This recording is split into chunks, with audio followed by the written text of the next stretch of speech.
Selamat datang di acara debat ilmiah yang akan membahas mengenai metode kuantitatif lebih unggul daripada metode kualitatif dalam penelitian keuangan di pasar modal.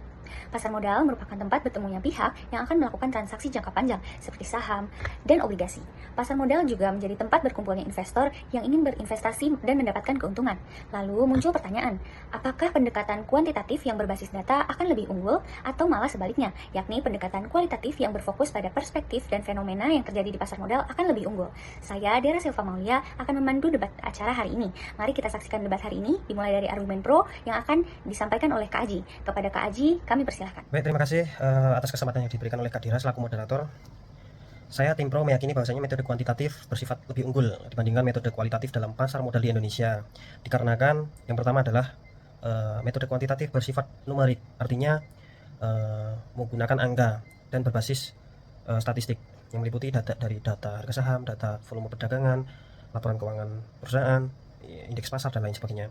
Kemudian dalam jurnal Aditya dan Fajar tahun 2019 dengan judul Backtesting Strategi Moving Average and MACD pada saham blue chip menghasilkan kesimpulan bahwasanya strategi teknikal lebih presisi dalam menentukan sinyal jual beli dibandingkan opini analis atau sentimen berita.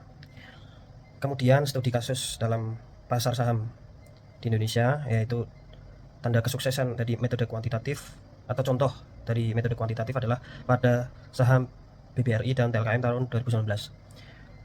Strategi RSI dan MACD terbukti memberikan keputusan beli yang tepat, mengalahkan IHSG karena menggunakan strategi RSI dan MACD. Itulah mengapa saya meyakini bahwasanya metode kuantitatif lebih unggul daripada metode kualitatif di bidang pasar modal.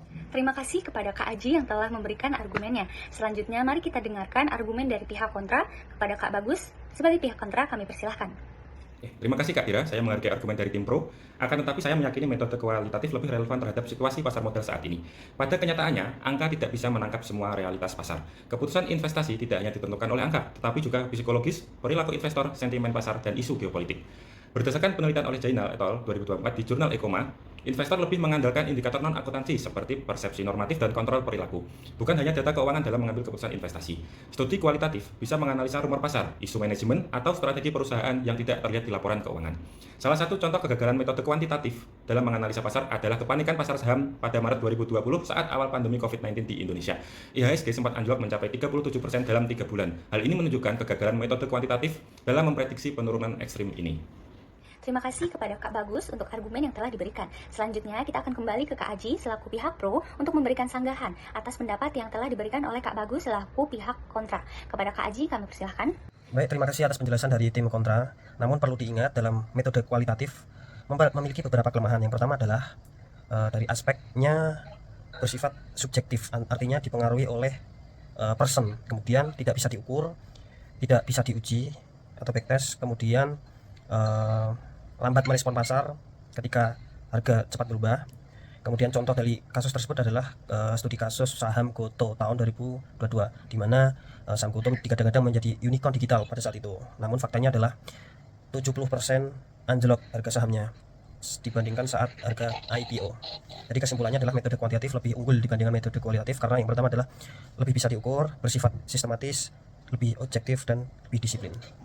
Selanjutnya kita dengarkan sanggahan dari pihak kontra. Kepada Kak Bagus kami persilahkan. Kami memahami bahwa tim pro mengatakan angka lebih objektif, namun angka pun bisa salah jika data atau asumsi keliru. Kuantitatif sering gagal saat kondisi pasar tidak normal, sementara kualitatif memberikan konteks yang lebih luas. Lalu bagaimana penelitian kuantitatif menjelaskan fenomena terbaru atas IPO saham CDIA yang dimiliki oleh salah satu konglo yaitu Bapak Prayogo Pangestu? Fenomena saham CDIA ini yang oversubscribe hingga 44 kali menunjukkan bahwa keputusan investor tidak selalu didasarkan pada analisa kuantitatif, melainkan lebih dipengaruhi oleh faktor-faktor kualitatif seperti sentimen pasar, reputasi manajemen, dan persepsi terhadap prospek industri. Oleh karena itu, saya tim kontra, percaya bahwa metode kualitatif bukan hanya pelengkap, tetapi kadang justru lebih unggul dalam penelitian keuangan di pasar modal Indonesia. Setelah kita menyimak paparan dari tim pro maupun tim kontra, dapat disimpulkan bahwa debat hari ini telah memberikan pandangan dan perspektif baru kepada kita tentang metode kualitatif dan metode kuantitatif dalam penelitian keuangan di pasar modal. Alih-alih memperdebatkan mana yang lebih unggul, mungkin jawaban terbaiknya adalah menggabungkan kedua metode tersebut. Metode mixed method dapat memberikan hasil yang kuat secara statistik serta kaya akan makna.